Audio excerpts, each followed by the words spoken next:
Hello friends, welcome in future chemistry. आज का जो बेसिकली मैं टॉपिक पढ़ाने वाला हूँ वो है रीमर-टीमन रिएक्शन। ये सभी को वेल नोन है कि जो रीमर-टीमन रिएक्शन है वो जनरली कंपटीशंस में आती है, चाहे वो आईआईटी मेंस हो या एडवांस हो या नीट हो, ऑल कंपटीशंस में लगभग देखने को मिल जाती है। तो आज जो मैं पढ़ाने वाला हूँ वो रीमर-टीमन के बारे में थोड़ा सा एडिशनल पार्ट होगा, ताकि आपको सारी बातें समझ में आ जाए कि कैसे कैसे करना है। ठीक है, देखिए, इससे पहले कि मैं आपको रीमर-टीमन की जो रिएक्शन है उसको आगे कंटिन्यू करूं, पहले कुछ बेसिक टर्म्स हैं जो आपको सीखने जरूरी हैं। देखें, ये मेरे पास है फिनॉल। अगर मैं बात करता हूं फिनॉल की, तो ये जो OH है ये बेसिकली आता है प्लस आर में। ये सभी को वेल नोन होगा कि जो प्लस आर है उसका बेसिकली मीनिंग क्या होता है, इलेक्ट्रॉन डोनेटिंग ग्रुप। ठीक, इसका मतलब है कि ये जो OH है ये बेंजीन को अपने इलेक्ट्रॉन देगा। ठीक है, दूसरी बात, इस OH की बात करते हैं तो अगर ये प्लस आर में आता है इसका मतलब ये ऑर्थो पैरा वाला ग्रुप हुआ। ठीक है, ऑर्थो पैरा वाला ग्रुप का मतलब क्या है कि अगर मैं इस फिनॉल की रिएक्शन किसी भी कंपाउंड के साथ या किसी भी मॉलिक्यूल के साथ करता हूं तो आने वाला जो ग्रुप होगा वो या तो ऑर्थो पे आएगा या तो पैरा पे आएगा। ठीक, देखें, तो ये हो गया फिनॉल। ये वाली जो पोजीशन है ये ऑर्थो होती है, ये मेटा और ये पैरा। मेटा के सामने मेटा होती है, ऑर्थो के सामने ऑर्थो होती है।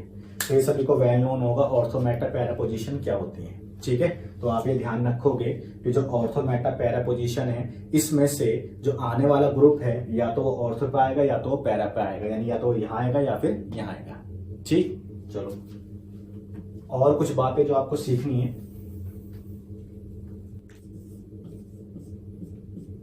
तो अगर मैं बात करता हूँ बेंजीन की, तो सभी को पता है कि बेंजीन में ये जो 3 पाई बॉन्ड हैं ये लूजली बाउंड होते हैं, मतलब ये इजीली ब्रेक हो जाते हैं, जिसकी वजह से बेंजीन इलेक्ट्रॉन रिच होता है। अगर बेंजीन इलेक्ट्रॉन रिच है इसका मतलब benzene work as a nucleophile. ठीक है, दैट मीन्स आप ध्यान रखोगे कि जो बेंजीन होता है वो itself work as a nucleophile. ठीक है, अब यहां से आपको करना क्या है, अगर आपको दिखाई दे रहा है फिनॉल है, ठीक, तो फिनॉल में O का जो लोन पेयर है ये कहां जाएगा, बेंजीन में जाएगा। इसका मतलब है बेंजीन पहले से ही रिच है, अगर ये OH अपना लोन पेयर बेंजीन को दे दे तो बेंजीन हो जाएगा और ज्यादा रिच। इसका मतलब है न्यूक्लियोफिलिक पावर जो है वो इंक्रीज हो जाएगी।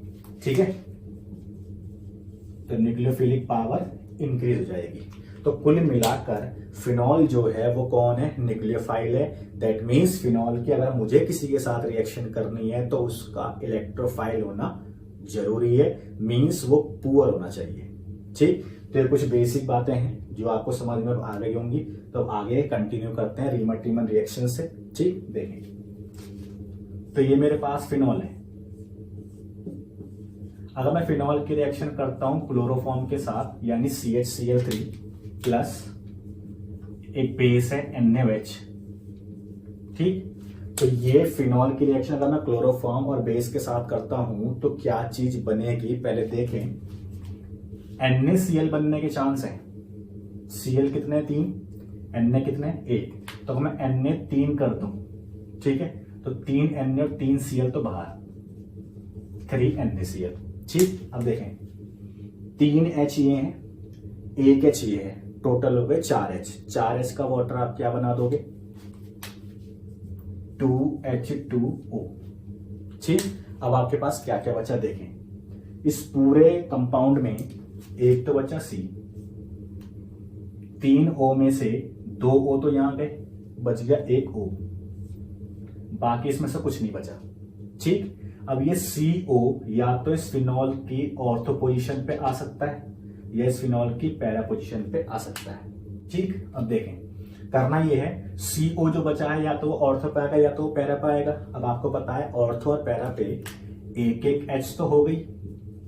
ठीक, तो अगर ये CO ऑर्थो पे आ जाए तो ये H के साथ मिलकर क्या बना देगा, CHO। ये CO हो गया और ये H हो गया। ठीक, अगर ये CO पैरा पोजीशन पे आ जाए तो पैरा पोजीशन पे भी एक H है, तो एक कंपाउंड ये भी बन सकता है। तो आई थिंक ये बात आपको समझ में आ गई होगी। ठीक, तो एक ऑर्थो वाला बना है और एक पैरा वाला बना है। इसमें ऑर्थो वाला जो कंपाउंड है ये मेजर होता है और ये माइनर होता है। ठीक है, ये ध्यान रखना, ऑर्थो वाला जो होगा वो कैसा होगा, मेजर होगा। अब यही आपको जानना है कि ऑर्थो वाला मेजर क्यों होगा। तो पहले देखें कि ये कैसे ऑर्थो वाला मेजर बना। अगर मैं बात करता हूं फिनॉल के ऑर्थो वाले केस की, तो ये हो गया फिनॉल, ये CHO है एल्डिहाइड ग्रुप, तो ये हो गया एल्डिहाइड ग्रुप और यहां हो जाएगी हाइड्रोजन बॉन्डिंग। तो इस हाइड्रोजन बॉन्डिंग के होने की वजह से जो ऑर्थो वाला बना है केस वो कैसा है, मेजर है एज कंपेयर टू पैरा। ठीक, अब ये जो ऑर्थो वाला कंपाउंड बना है इसको हम जनरली क्या बोलते हैं, सैलिसिल्डिहाइड।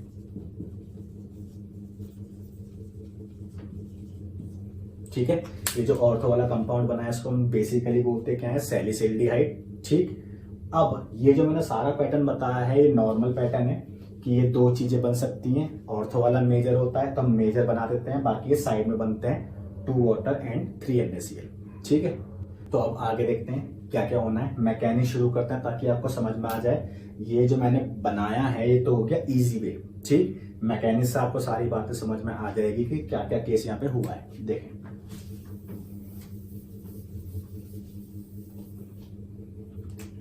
मैकेनिज्म,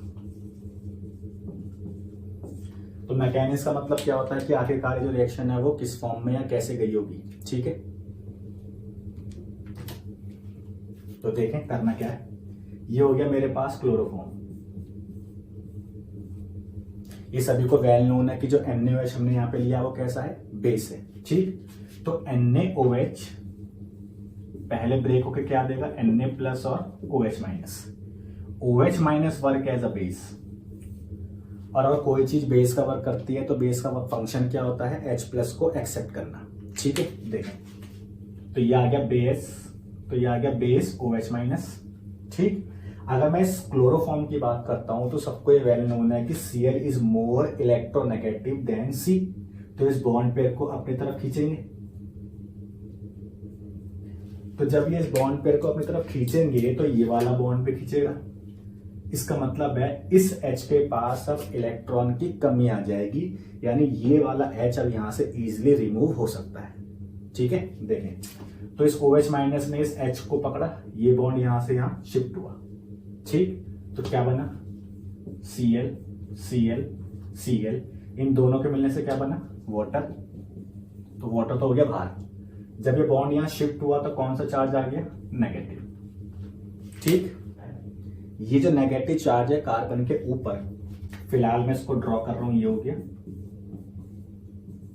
ठीक, ये जो Cl है कार्बन से कैसा है, मोर नेगेटिव है। तो ये Cl अगर इस पूरे बॉन्ड को यहां से लेके निकल जाए, इसका मतलब है इस कार्बन पे क्या आ जाएगा, पॉजिटिव चार्ज, मींस ये कार्बन हो जाएगा पुअर। तो प्लस जो यहाँ पे चार्ज निकल के आएगा तो प्लस और माइनस क्या हो जाएगा, न्यूट्रल।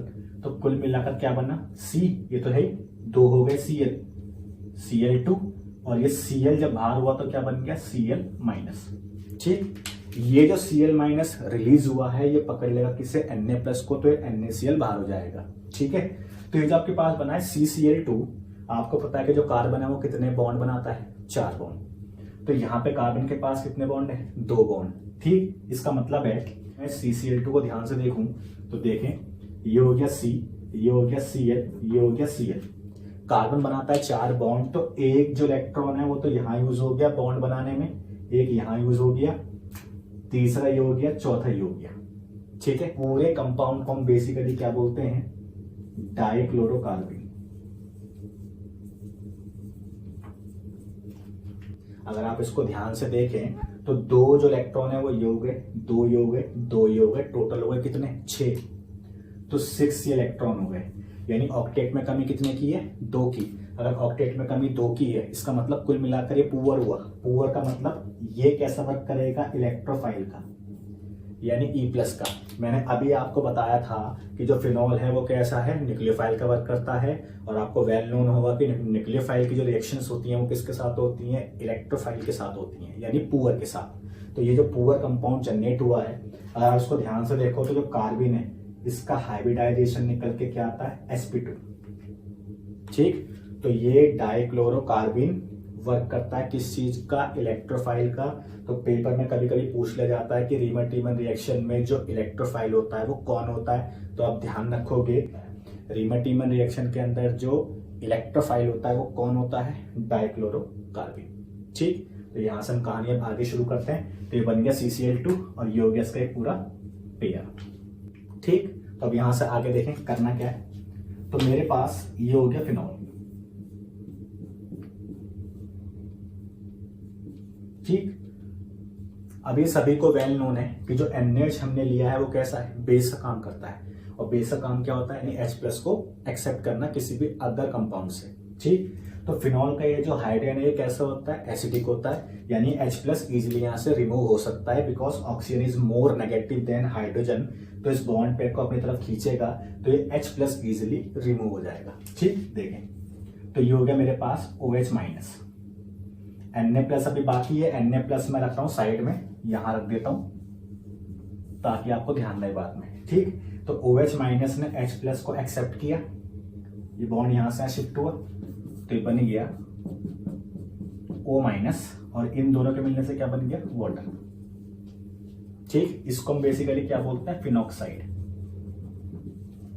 ठीक, क्योंकि इस O के ऊपर माइनस का चार्ज है तो आप इस Na+ को अब यहां रख सकते हो ताकि आयन पेयर की फॉर्म में बन जाए, यानी O- Na+। ठीक, तो इस पूरे कंपाउंड का नाम अब क्या हो जाएगा, सोडियम फिनॉक्साइड। तो आई थिंक आपको यहां तक बात समझ में आ गई होगी। ठीक, अब यहां पे आपको एक बात ध्यान रखनी है, फिनॉल पे S था जिसकी वजह से इसका पूरे का नाम क्या है, फिनॉल है, इसका नाम है फिनॉक्साइड, सोडियम फिनॉक्साइड। तो ये जो ओपन नेगेटिव चार्ज आया है इसकी वजह से क्या हो जाता है कि जो बेंजीन है वो बहुत ज्यादा एक्टिवेट हो जाता है, यानी जो उसकी रिचनेस है वो बहुत ज्यादा इंक्रीज हो जाती है, मींस रिएक्टिविटी फास्ट हो जाती है। ठीक, तो अब आपको यहां से करना क्या है, देखें तो ये हो गया मेरे पास फिनॉक्साइड आयन। ठीक, मैं अभी Na+ को थोड़ा सा साइड में रख रहा हूं। ठीक है, यहां से अब रिएक्शन क्या होगी, न्यूक्लियोफाइल तो मेरे पास ही आ गया, अब मुझे चाहिए क्या, डाइक्लोरोकार्बिन जो मेरा जनरेट हुआ है। तो ये हो गया डाइक्लोरोकार्बिन। ठीक, तो ये माइनस रेजोनेंस में जाएगा और ये इसकी तरफ अटैक करेगा बिकॉज ये रिच है और ये पुअर है। तो अब ये क्या बनने वाला है, देखें ये दोनों बॉन्ड तो एज इट इज सेम। ठीक, ये नेगेटिव चार्ज ने क्या बना दिया, बॉन्ड, तो ये हो गया डबल बॉन्ड, ये अटैच हो गया C से तो ये हो गया C और ये Cl2 तो है।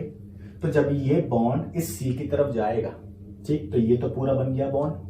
अब इसका मतलब है कि जो कार्बन है उस पर ये पेयर किसकी फॉर्म में आ जाएगा, नेगेटिव की फॉर्म में। तो बेसिकली इस नेगेटिव का मतलब क्या है कि ये जो पाई बॉन्ड है ये गेन कर रहा है, मींस इस पे हो गया फालतू, और फालतू हो गया तो ये नेगेटिव चार्ज की फॉर्म में हो गया।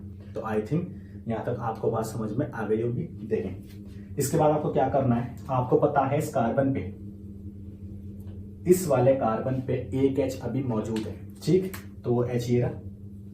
ठीक, तो होता क्या है कि जो माइनस वाला पार्ट है ये इस H को पकड़ लेता है।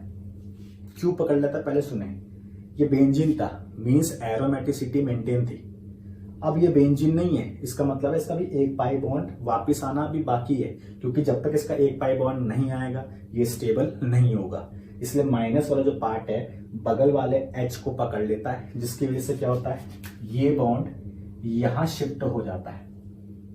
इसका मतलब है अगर ये वाला बॉन्ड यहां शिफ्ट हो जाएगा तो H के पास तो कुछ भी नहीं बचा, इसका मतलब H हो गया पुअर, और इस पुअर को कौन पकड़ेगा, जो रिच होगा यानी माइनस वाला। ठीक, तो बॉन्ड जब यहां शिफ्ट हुआ तो ये बॉन्ड ओपन हो गया। ठीक, तो जब ये बॉन्ड ओपन हुआ तो कुल मिलाकर अब जो बना, दो बॉन्ड तो ऐसे थे, वो हो गई ये बॉन्ड यहां से यहां आ गया, ये O पे चार्ज कैसा आ गया, माइनस का, ये हो गया। ठीक, ये H चले गया इस C के पास तो ये क्या बन गया, CH, और Cl2 तो था ही। तो आई थिंक आपको यहां तक बात समझ में आ गई होगी। ठीक, तो आपको करना है वो क्या करना है, इसका हाइड्रोलिसिस। ठीक है, देखें तो फिलहाल मैं जो ऊपर वाला पार्ट है वो रफ कर देता हूं ताकि आपको सारी बातें समझ में आ जाए। देखें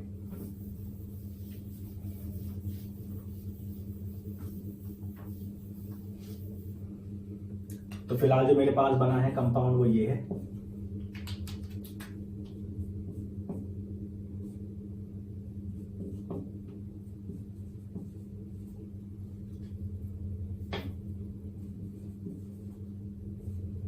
फिलहाल जो कंपाउंड मेरे पास बना है वो है ये। अब आपको करना क्या है, अब आपको करना है इसका हाइड्रोलिसिस यानी वाटर।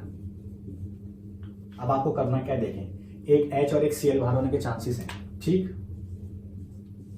तो एक H और एक Cl बाहर होने के चांसेस हैं, तो Cl मेरे पास कितने हैं, 2 हैं। तो अगर मैं ये वाटर 2 यूज कर लूं, ठीक है, तो 2H और 2Cl तो आ जाएंगे बाहर। अगर आपको ऐसा करने में दिक्कत है तो आप ऐसे भी लिख सकते हो HOH HOH, तो वाटर कितना हो गए, 2। तो ये 2H और 2Cl तो आ जाएंगे बाहर, ठीक है, और इन 2Cl की जगह आ जाएंगे 2OH। तो देखें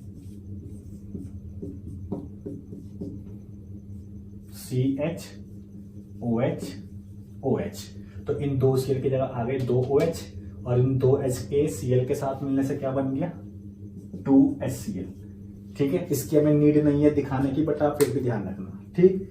अब आपको यहां से करना क्या है, देखें, एक कार्बन पे कभी भी 2 OH टिक नहीं सकते, ठीक है। एक कार्बन पे कभी भी 2 OH टिक नहीं सकते, वो आप ध्यान रखोगे। क्यों नहीं टिक सकते, बिकॉज ये जो OH है ये भी लिविंग ग्रुप का वर्क करता है, ठीक। तो ये अपने लोन पेयर को रेजोनेंस के थ्रू लाता है और ये बाहर निकल जाता है, ठीक है।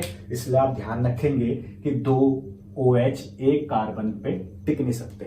तो कुल मिलाकर अगर 2 OH एक कार्बन पे टिक नहीं सकते तो फिर ये कैसे बाहर आएंगे, ये वाटर की फॉर्म में बाहर आता है, ठीक है। आप ध्यान रखोगे कि अब यहां से वाटर रिलीज होगा, यानी अगर एक कार्बन पे 2 OH हो तो उस केस में वाटर रिमूव होता है, ठीक है। देखिए, तो ये OH और ये H, वाटर हो गया बाहर, ठीक। तो ये हो गया वाटर बाहर। अब जो बचा वो क्या हो गया, ये, ठीक, और ये CHO, ये C, ये H और ये O, ठीक है। तो आई थिंक आपको यहां तक बात समझ में आ गई होगी। अब O पे चार्ज कैसा है, माइनस का है, तो अब हम यहां से करा देंगे इसका एसिडिफिकेशन, यानी इसको H+ दे देंगे तो ये H+ ले लेगा, तो ये बन जाएगा कुल मिलाकर सैलिसिल्डिहाइड, ठीक। अब देखिए,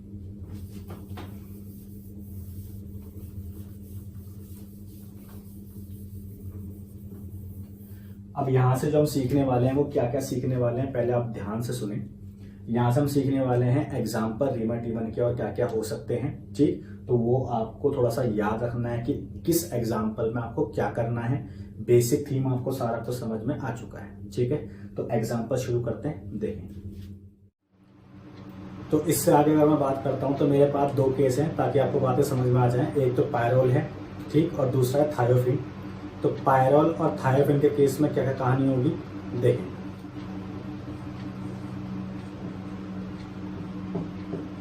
तो ये हो गया मेरे पास पायरोल, ठीक। ये मेरे पास हो गया थायोफिन। तो एक हो गया मेरे पास पायरोल और एक हो गया मेरे पास थायोफिन। ये आप ध्यान रखोगे कि ये दोनों के दोनों, ये नंबर 1 हो गया पोजीशन, ये नंबर 2, ये नंबर 2 आप यहां भी मान सकते हो, कोई दिक्कत नहीं है। ऐसे नंबर 1 और ये नंबर 2।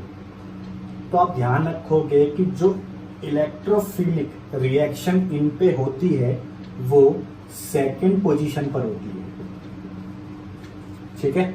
आप देखें यहां करना क्या है, अगर मैं इन दोनों की रिएक्शन यानी इन दोनों में अगर मैं रीमा-टीमन कराना चाहता हूं तो कैसे होगी, देखें। ये हो गया पायरोल,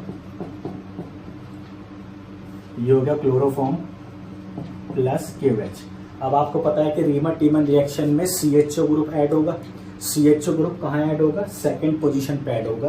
तो या तो यहां ऐड करोगे या फिर यहां, ठीक।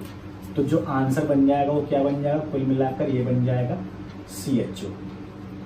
आपको बात समझ में आ गई होगी, ठीक। ऐसे मैं बात करता हूं थायोफिन के केस में। तो सेम अगर रिएक्शन हम थायोफिन के साथ करते हैं तो सेम जो प्रोडक्ट है वो बन जाएगा,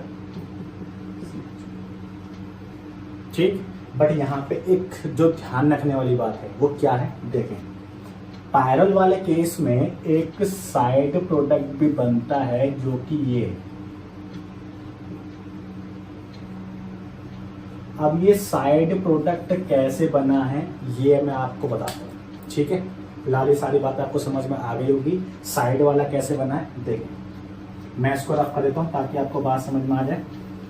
देखो फिलहाल आपको पता ही है कि रीमर-टीमन रिएक्शन में जो इलेक्ट्रोफाइल जनरेट होता है वो कौन होता है, डाइक्लोरोकार्बिन यानी CCl2।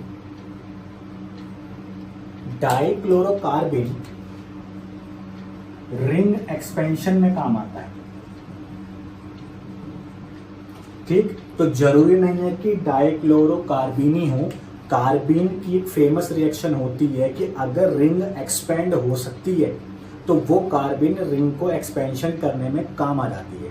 तो आप ध्यान रखना कि डाइक्लोरोकार्बिन हो या कोई अदर भी कार्बिन अगर होती है तो रिंग को एक्सपेंड कर देती है। जैसे आप यहाँ देखें कितने की रिंग है, 1 2 3 4 5, 5 की रिंग है, 1 2 3 4 5 की रिंग है, नॉर्मल केस हुआ है, 1 2 3 4 5 6 की रिंग है, यानी इस केस में रिंग एक्सपेंड हो गई। तो जब भी रिंग एक्सपेंड होगी तो आप ध्यान रखोगे कि कार्बिन एडिशन रिएक्शन भी शो करता है, ठीक। कार्बिन एडिशन रिएक्शन भी शो करता है किसके साथ, डबल बॉन्ड के साथ, ठीक है। तो आई थिंक ये बात आपको समझ में आ गई होगी। अब ये जो साइड चीज बनी है ये कैसे बनी होगी, तो उसके लिए हमें ये 2 बातें ध्यान रखनी है कि जो डाइक्लोरोकार्बिन है या सिंपल कोई कार्बिन है तो रिंग को एक्सपेंड करने में भी काम आते हैं, रिंग को बढ़ाने में, जैसे 4 से 5 में जाना या 5 रिंग से 6 रिंग में जाना ऐसे। और जो कार्बिन होती है जनरली वो क्या करती है, एडिशन रिएक्शन शो करती है, ठीक। चलो देखते हैं, मैं इसको रफ कर रहा हूं ताकि आपको समझ में आ जाए। देखें सबसे पहले क्या होगा, ये होगा क्लोरोफॉर्म प्लस KOH। आपको पता है कि KOH कौन है, बेस है, और बेस का काम क्या होता है जनरली H+ रिमूव करना। तो KOH में से OH माइनस ने H पकड़ लिया, ये बॉन्ड यहां शिफ्ट हुआ, ये दोनों के मिलने से क्या बन गया, वाटर तो बाहर हो गया। फिलहाल ये जो बना है क्या बन गया, माइनस, ठीक है तक। अब क्लोरोफॉर्म और KOH से क्या जनरेट होगा, कार्बिन जनरेट होगा, यानी डाइक्लोरोकार्बिन, और जो कि एडिशन रिएक्शन शो करता है किसके साथ, एल्कीन के साथ, ठीक है। यानी जो डबल बॉन्ड है उसके साथ एडिशन रिएक्शन शो करता है। देखें तो ये आ गए मेरे पास डाइक्लोरोकार्बिन, ठीक है, ये है डबल बॉन्ड, तो ये इसके साथ क्या कर लेगा, एडिशन कर लेगा, ठीक। देखें ये लोन पेयर, यानी जो पूरा ये जो पेयर है इससे तो बन जाएगा एक बॉन्ड, और ये अटैक अगर यहां कर दे तो ये पूरा बन जाएगा बॉन्ड। तो कुल मिलाकर ये कहानी कुछ ऐसे होगी, ये पोर्शन तो एज इट इज सेम था, मैंने लिख दिया, बाकी CCl3 CCl2, ठीक। इस पेयर से पूरा बन गया बॉन्ड ऐसे, और इस बॉन्ड से पूरा बॉन्ड बन गया इस साइड ऐसे। तो कुल मिलाकर अगर आप देखो तो ये 3 मेंबर्ड रिंग बन गई, ठीक। तो अगर आप कुल मिलाकर देखोगे तो 3 मेंबर्ड रिंग बन चुकी है। अब आगे कहानी यहां से क्या होगी, देखो ये नेगेटिव चार्ज अगर मैं Cl को ओपन करके लिख दूं तो Cl हो गया ऐसे, ठीक।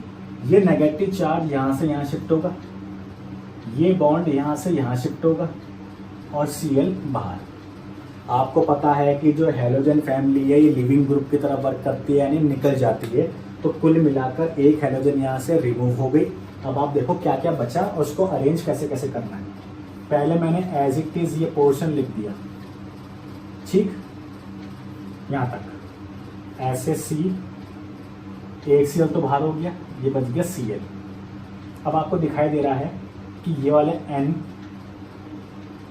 ये कार्बन, ये कार्बन, यानी ये कार्बन और ये कार्बन कुछ ऐसे, ठीक। नेगेटिव चार्ज से बॉन्ड बन गया, ये बॉन्ड हो गया। ये वाला पार्ट ये जो पार्ट यहाँ था ये यहाँ से शिफ्ट होकर कहाँ भाग गया, यहाँ। तो कुल मिलाकर ये आ गया यहाँ। अगर आप इसे ध्यान से देखो तो 6 मेंबर रिंग बनी है, 1 2 3 4 5 6, और ये Cl यानी ये किस बना है। तो आई थिंक ये बात आपको समझ में आ गई होगी कि जो डाइक्लोरोकार्बिन है वो जनरली रिंग एक्सपेंशन के काम आती है, ठीक। तो अब फिलहाल आप ध्यान रखेंगे कि इस केस में ऐसा भी होने के चांसेस हैं यानी रिंग एक्सपेंड होने के भी चांसेस हैं। रिंग एक्सपेंशन के एक दो एग्जांपल और बता दूं ताकि आपको समझ में आ जाए। ठीक है, देखिए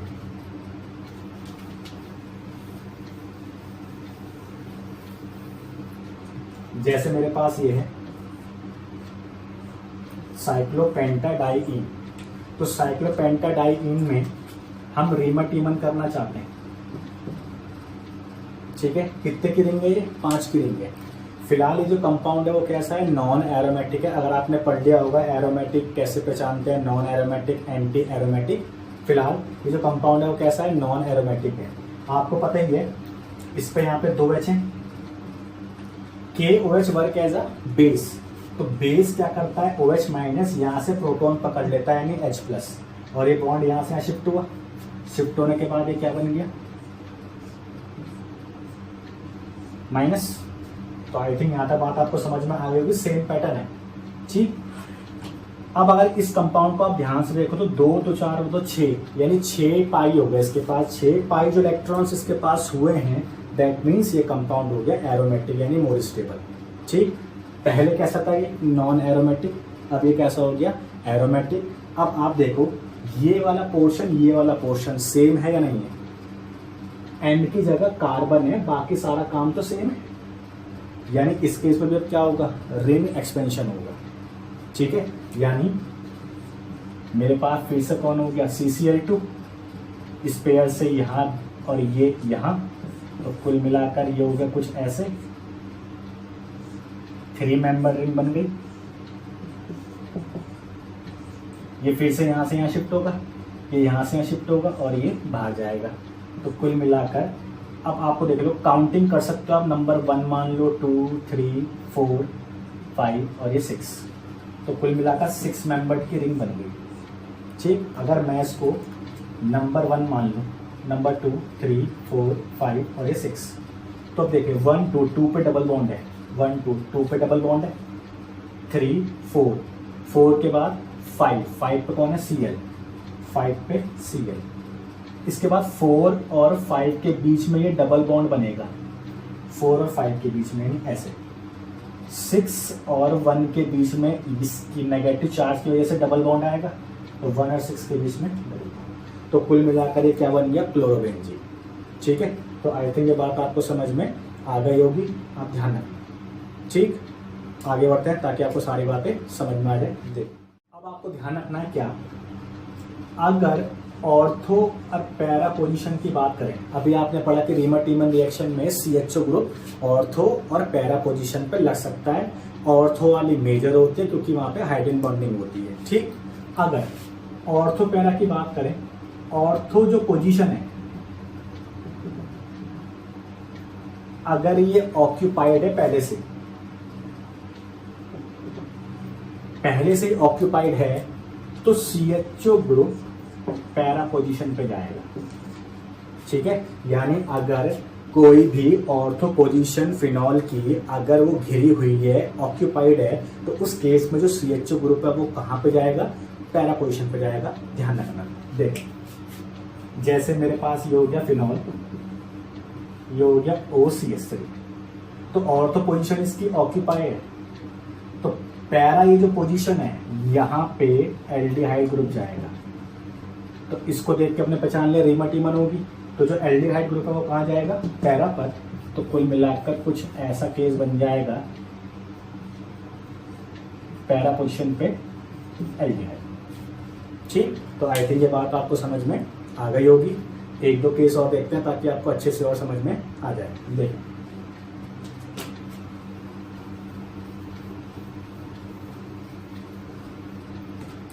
जैसे मेरे पास ये दिया हुआ है, ये फिनॉल है। ठीक, यहाँ पे मुझे लिख के दे रहा है पहले स्टेप में chloroform plus KOH and second step में मेरे पास दे दे ये H प्लस।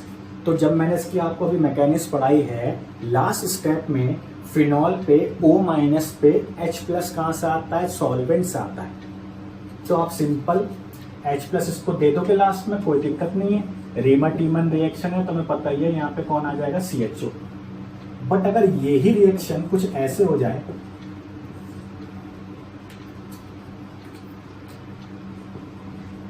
पहला स्टेप क्लोरोफॉर्म प्लस KOH और सेकंड स्टेप आपके पास कौन हो जाए D प्लस। तो D क्या है, D है आइसोटोप ऑफ हाइड्रोजन यानी ड्यूटेरियम। तो इसका मतलब है O माइनस पर अब H प्लस की जगह कौन जाएगा, D प्लस जाएगा, ध्यान रखना। तो कुल मिलाकर ये बन गया OD और ये हो गया CH2। तो आई थिंक ये बात आपको समझ में आ गई होगी। तो रीमन टीमन का फंक्शन तो सिंपल क्या है, CH2 ग्रुप जोड़ना है आपको, बट सेकंड स्टेप में D प्लस दिया हुआ है, इसलिए O माइनस के पास लास्ट स्टेप में D प्लस आया है, ना कि H प्लस आया है। ठीक है, कुछ और एग्जाम्पल देखते हैं ताकि आपको अच्छे से समझ में आ जाए। देखिए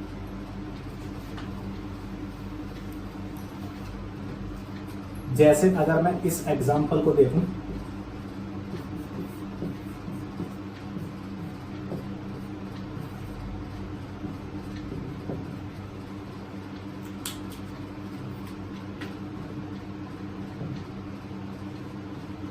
जैसे ये दो बातें हैं। D प्लस को देख के समझ में आ गया कि D यहाँ पाएगा, एक तो कहानी हो गई।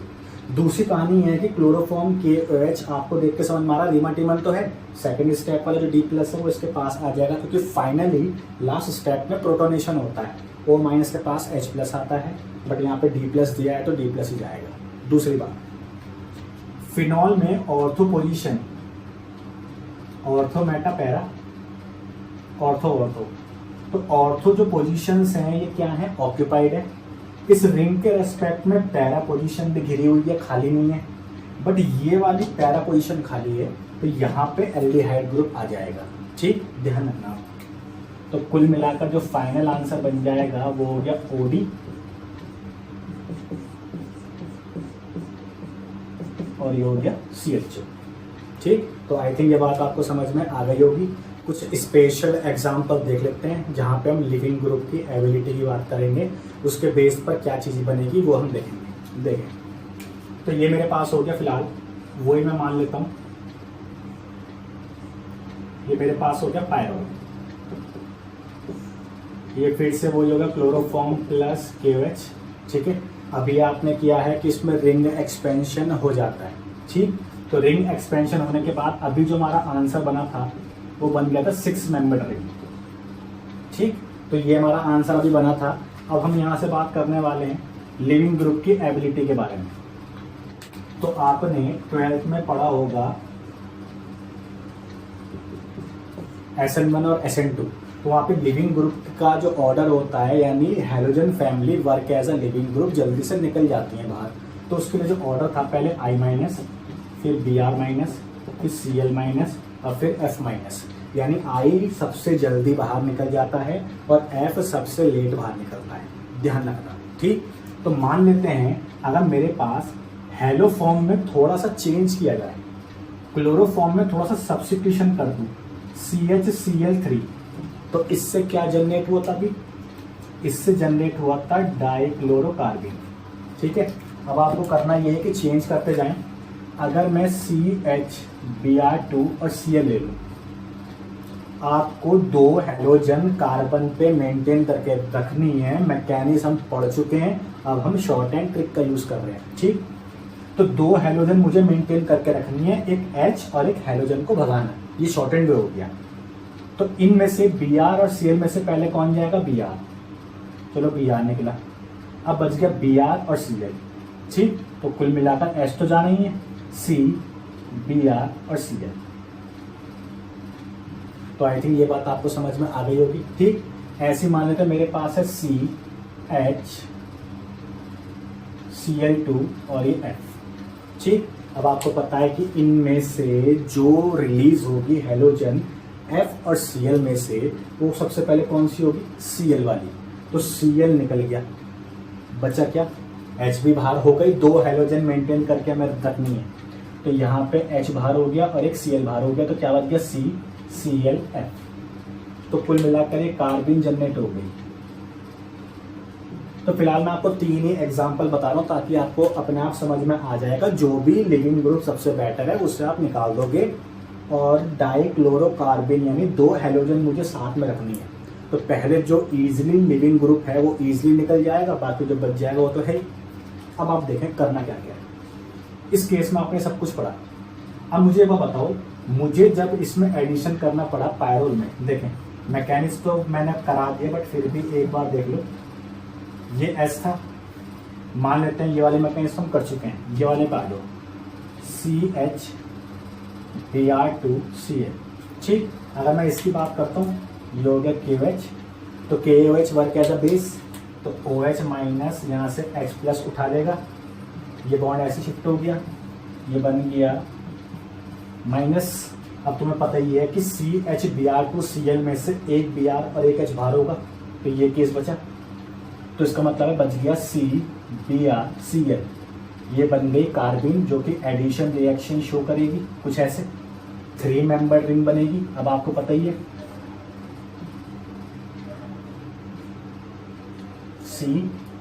CBrCl और ये बन गए रिंग ऐसे, ठीक।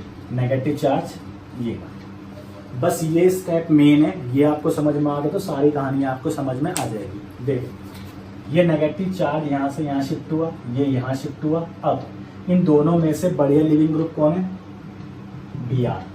Br इन दोनों में से बढ़िया लिविंग ग्रुप है, तो Br निकल जाएगा बाहर, बचा कौन? Cl।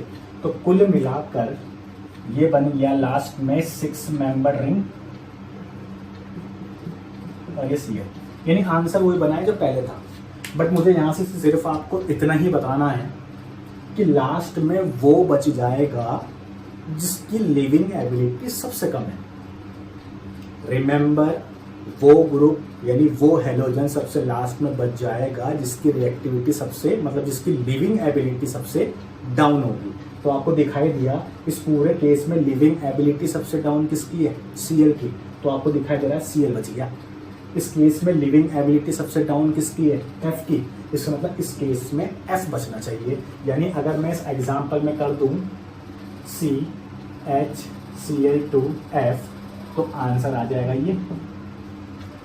तो आई थिंक आपको ये समझ में आ गया होगा। आप डिफरेंट हेलोजन यूज कर सकते हो, कोई दिक्कत नहीं है, ठीक। तो ये पूरा एक्सप्लेनेशन था रीमन-टीमन रिएक्शन का।